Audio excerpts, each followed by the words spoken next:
Risultati ancora ufficiosi di questa gara, dunque attendiamo l'ufficialità.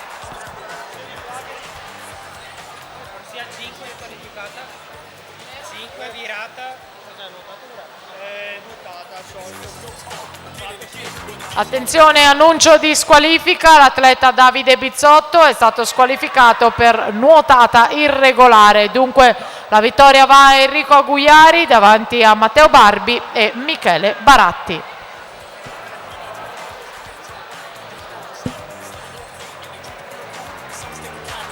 Ricordiamo le foto ufficiali, Giacolello Sport a pronta visione al termine di ogni batteria, potete andare allo stand nella hall dell'impianto per verificare subito le foto che sono state effettuate a stampa immediata, acquistare un bel ricordo del meeting di Halloween 2013.